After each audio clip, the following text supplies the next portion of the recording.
So, Nick, growing up, I tended to watch a lot of the films that featured people like me. I tended to watch. And it wasn't difficult to do when you're a white male, like because they pretty much dominated the film industry growing up for me. Yeah. What I really found later on in life, and like as I went through college and kind of past that, was I became really interested in voices that weren't me. You get to a certain point where you're like, I know who I am now. I'd like to be able to walk a mile in someone else's shoes, and so that's why the film we're talking about today I kind of call like a shoe movie, because you get to really walk in someone else's shoes. You get to see the world from somebody else's point of view. And I found that like I really enjoy black voices in film. I really enjoy female voices in film. I really enjoy people who don't share the same gender or sexual orientation that I do. It's interesting to watch people who aren't like us, because I find that's why we like movies. Way to evolve. It's because I can't experience life from their point of view. It's why we enjoy movies, because you get a different perspective of different areas that we probably never would see if we didn't like movies and enjoy it. We get to see people who live in different neighborhoods and different backgrounds. 1991, when this movie came out, it was a shock. We never seen something like this movie. A lot of people thought it was glorifying the ghettos or gangster movies, and this is not it. This is a critique of a film that we don't think would ever have happened. And when it happened, it was a shock to the system. And the clever way of using the Z instead of an S emphasize that this is our movie, and we're going to present the world to you. Yeah, it's a very unique voice today. Another first-time feature. Last week we talked about Sidney Lumet's 12 Angry Men. Today we're going to talk director John Singleton, who left us 2 years ago, and his first feature film debut with Boyz in the Hood. Kyle and Nick on Film.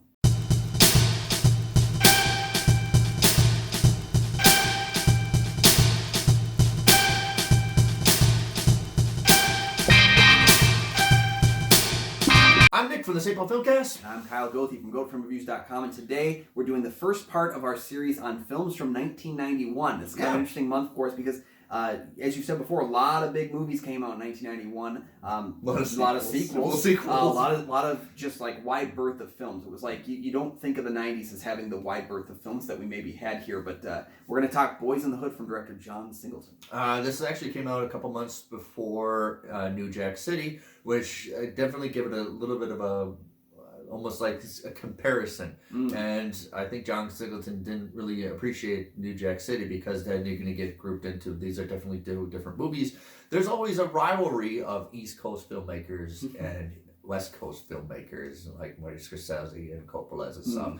And a lot of the rivalries get played on. They're not really showing my perspective on film. So they're definitely already an established rivalry of New York and LA films.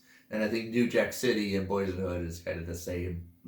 That's an interesting play, because Singleton wrote the screenplay actually while working as a security guy for Pee-wee's Playhouse. And guess who was on Pee-wee's Playhouse? Lawrence Fishburne played Cowboy Curtis, and basically he asked them both for their thoughts on the screenplay, and they kind of gave him that mental boost to be able to actually pursue making this film. He was actually kind of similar to Rocky. The studio was happy with the screenplay. They wanted someone else to come in and direct it. And he basically, he fought like tooth and nail to make sure that I was the one directing this film, because I don't want you to get some guy from Idaho to come out and tell me how life is in LA. I don't want you to find someone who doesn't know this life. I know this life, and I think that's the film's strongest strength, if you will, is his vision. This is a film that is 100% true to John Singleton's vision. I want to talk about the rivalry of East Coast and West Coast, and it's not really so much a disdain, it's a small, petty competitor, because John Singleton cited Spike Lee as help to get this movie started, because if Spike Lee never got to do the right thing ever made, nobody would be entertaining the idea to make this movie. John Singleton was 23. You could catch him in the movie. He actually is the mailman, delivering the ACT scores, I believe it is. This is one where I don't even think I could have ever guessed that was him, because he's in and out so quick. Like, there's no time given to actually showcase his cameo. It's very, it's the opposite of the obvious Hitchcock, if you will. And when I watched it as a kid, and you watched it when I was a teenager at the time, but when you watched it then, when it came out, it was really new. It was really present. And that's the environment that we lived in that it was so the fashions. I remember silk shirts, the music, and everything. So even though I'm a white guy in white suburban areas, what was presented is kind of an environment that everybody kind of did. Mm-hmm. And make no mistake, we get the irony of the fact that we're two white guys talking about Boyz in the Hood. Right. We do. But I think that's... I know who NWA was. Yeah. I think it's important, though, that we look at it from this point of view, and when we can understand, again, it's a shoe movie. We get to experience this film through someone else's lens. Yeah. And I think, I had the unfortunateness of seeing... the Wayans brothers, Don't Be a Menace to South Central While Drinking Your Juice in the Hood, the parody film that really heavily parodies this film. I'm thankful it didn't ruin this experience. It made me chuckle during any of the Right. more serious moments, thankfully. But it wasn't lost on me how much this film was kind of like influential in the early 90s and how much it really pushed black cinema, for the time period. So a lot of people a lot of the black people love this movie. Mm-hmm. It made a lot of money. It cost only $6 million to make. And it almost, I think, opening weekend made its money back. I think it's the most profitable film of 91 when you compare how much was spent versus how much was earned. Yeah, which is really great. That's incredible to see. And then people would routinely see it because they're seeing a world that they know Mm-hmm. on film. We don't have to see, galactic Star Wars and all that stuff. I'll also mention, when I watch this as an adult now, I can see things that I didn't see it as a kid, which is there is no chill in this movie ever. It is also, there's no relaxing moment. Yeah, there's a level even in the most chill moments. There's a permeating amount of tension that just rides the whole film. Even that party that opens the 1991 segment of the film, you don't really feel like you're ever calm though in that moment, because everyone's percolating around, and then there's that sequence there where he takes the kid off the street. You get a sense of danger lurking. Even in school. Yeah. And which it's very prevalent. They're in an inner city school, and then they're spending the whole day learning about white settlers on Thanksgiving. They don't care.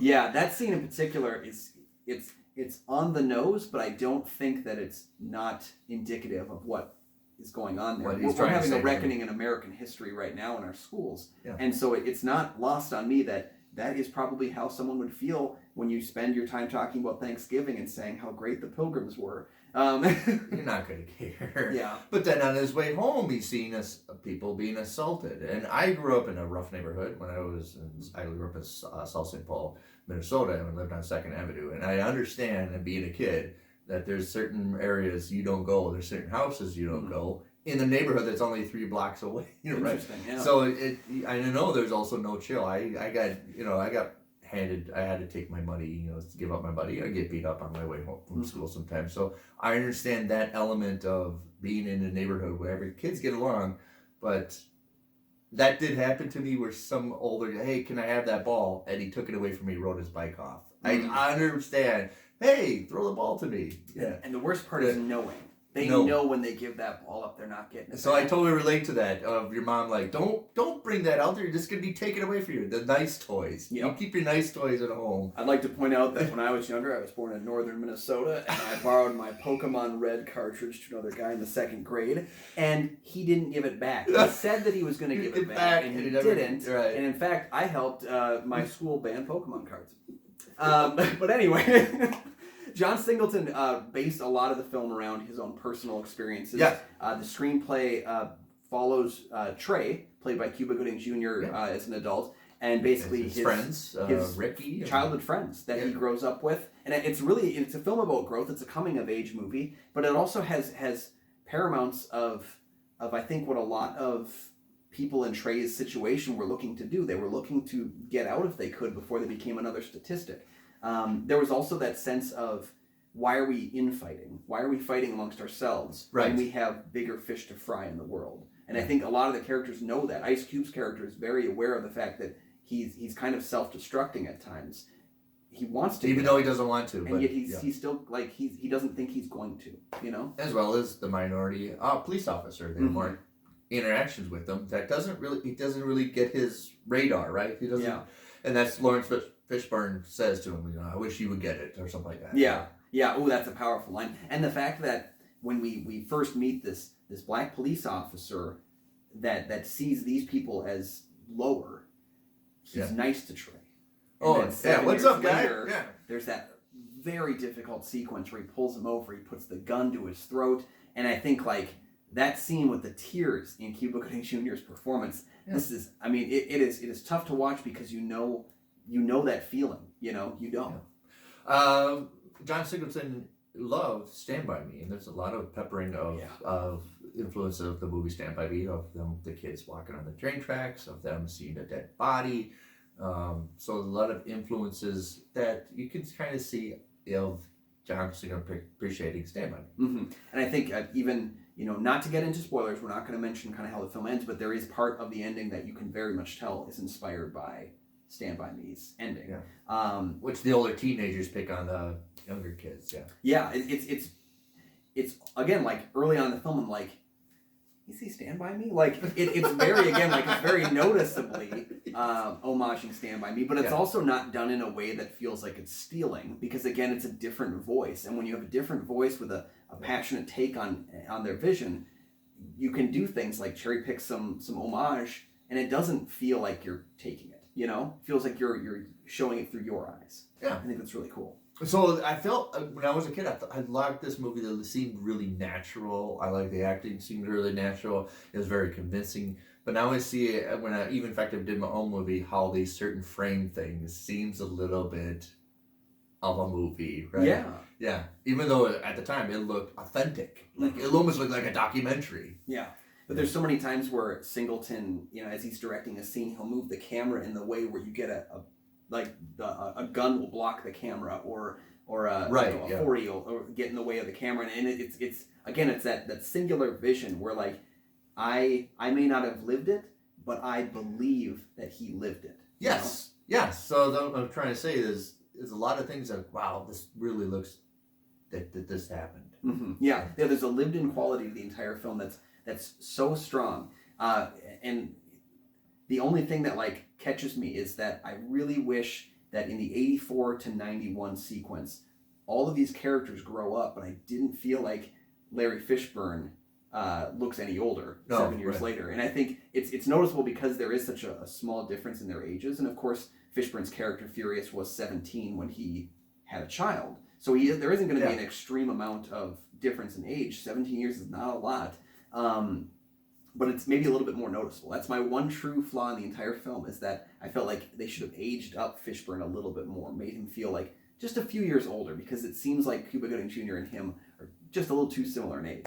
The other criticism a lot of people have is the female characters aren't really flushed out a little bit. They're kind of little seem accessorized. You do get a Regina King is in this. Yeah, this I think was first. This was her first movie and Ice Cube's first movie. Okay, and I think intentionally John Singleton intentionally sought out both of them. I think actually he wanted Ice Cube before Ice Cube even wanted to be part of this. I think Ice Cube was actually on the way out. I think NWA had already broken up by that. So he had written the characters in the group to be as if he could cast all of NWA as those characters. Okay. By the time he went to Cube, the splitting had already taken place. Yeah. And in fact, there's even a scene where a guy wearing an Eazy-E shirt robs somebody and then he gets his ass kicked. And it's like, you can see like the elements. Why do you have to wear that shirt? So I think like he wanted Cube in it before Cube wanted to even act. But we have Singleton to thank because he's the one who pushed Ice Cube to start writing. Yeah. We wouldn't have the film Friday or the subsequent sequels, or maybe even Cube as an actor, and he's done some really great work. I mean, you wouldn't have that without Singleton.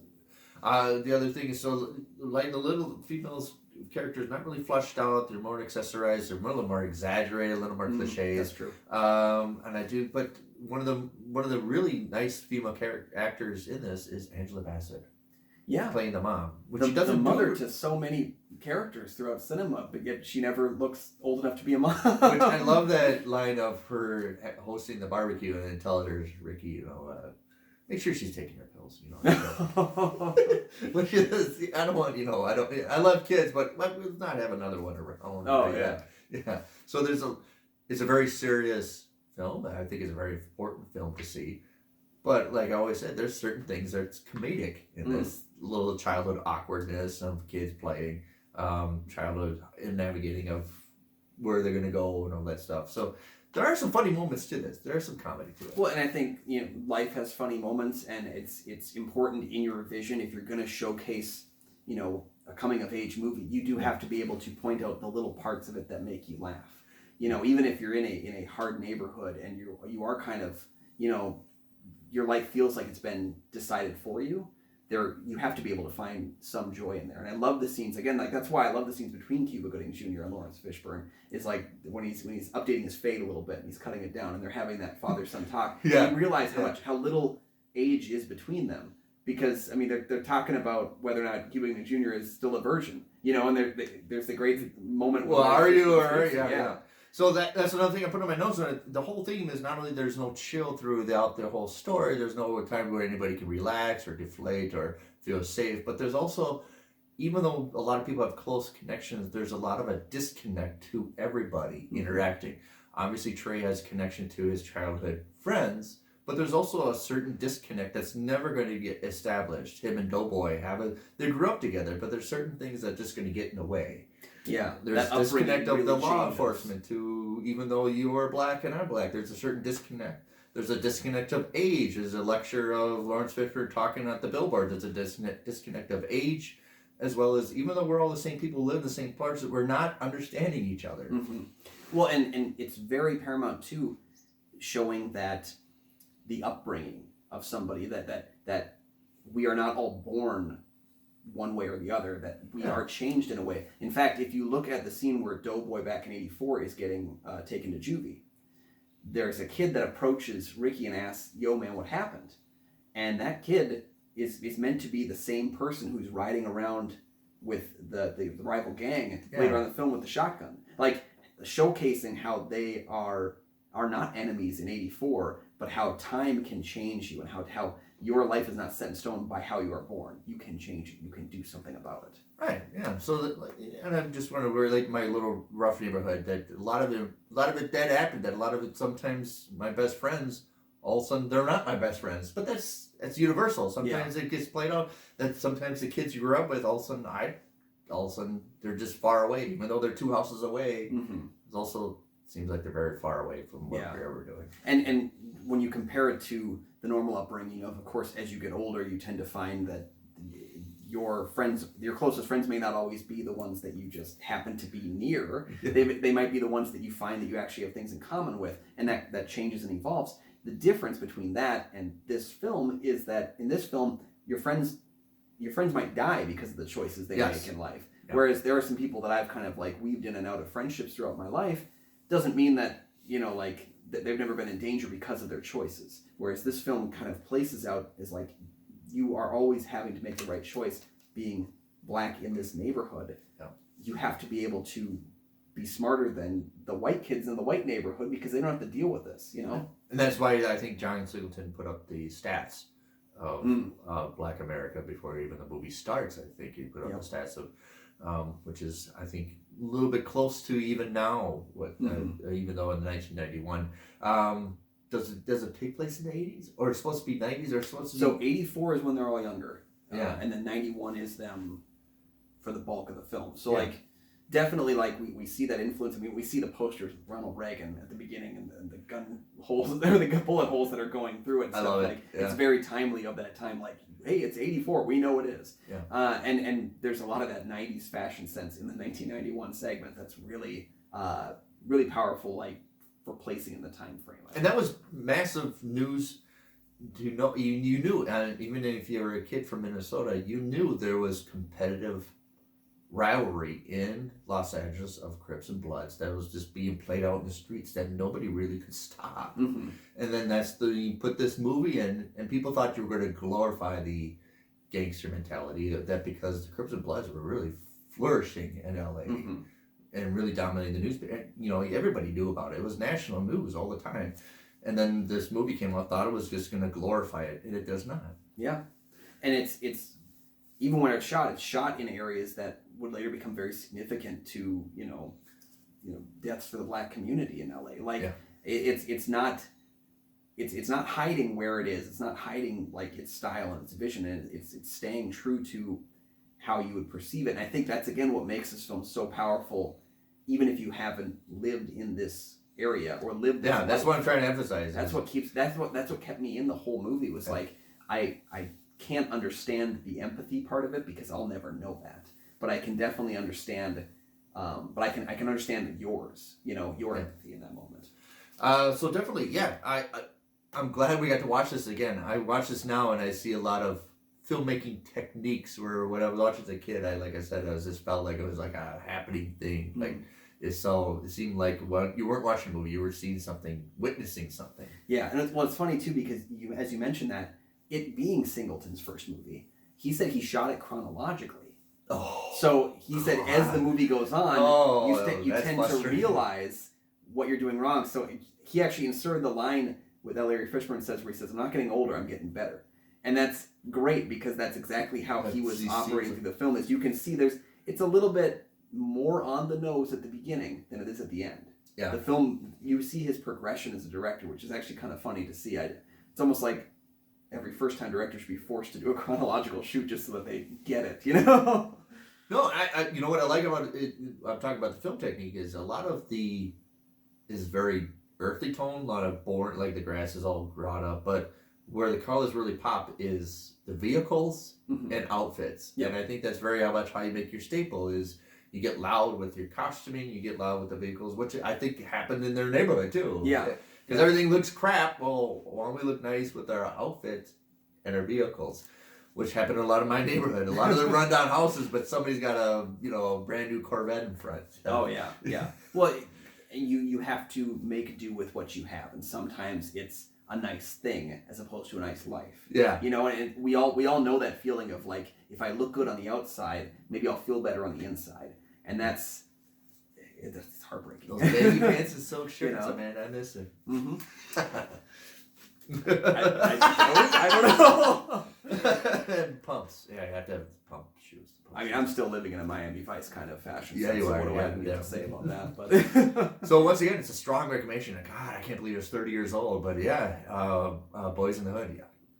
Yeah, you got to see it. I think it's in the Library of Congress. Is it? I believe so. Yes, I believe it's officially in there now. Yeah. And so worth doing it too. Singleton became the youngest ever director to be nominated for Best Director at the Academy Awards with this film.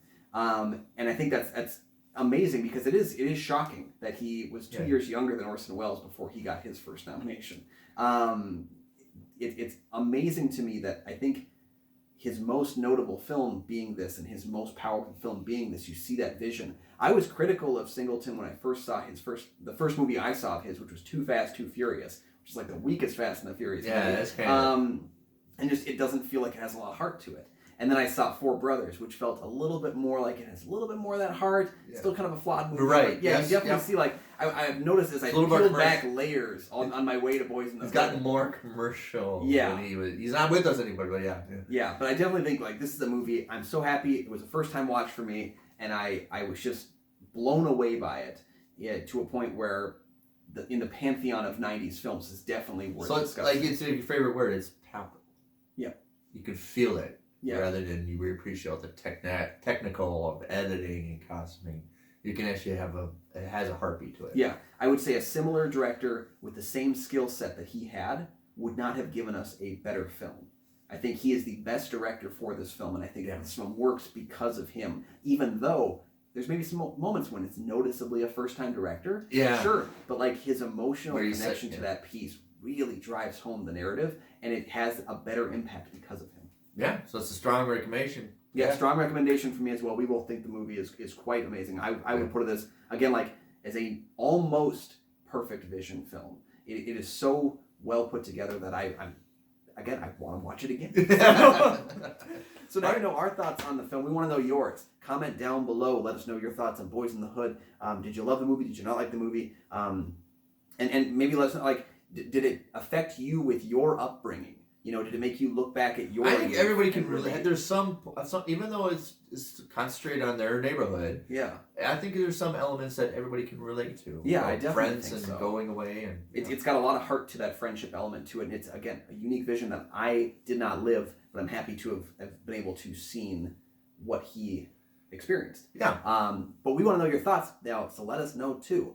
You can also let us know your thoughts on the different films that we want to talk about with season 3. But check out patreon.com/KyleNickOnFilm. We've got that link down in the description. You can check that out, and then you can help us pick some of the themes that we're going to do. Hey, you think 1991 is a great theme and you want to do some more years in film? That's your moment to be able to let us know. If you hate us using years in movies, let us know that too, I guess. But that's how you can have your voice heard in the community, is joining the Patreon page. You can also like and subscribe, which really helps support our channel. We've noticed it. It does help, man. You have no idea how much it helps us with algorithms and just getting the conversation more out there, which is what we want to do with film. Yeah. But that's everything for us today, guys. You can find my film reviews at Film reviews at GoatFilmReviews.com. I'm Kyle. And I'm Nick from the St. Paul Filmcast.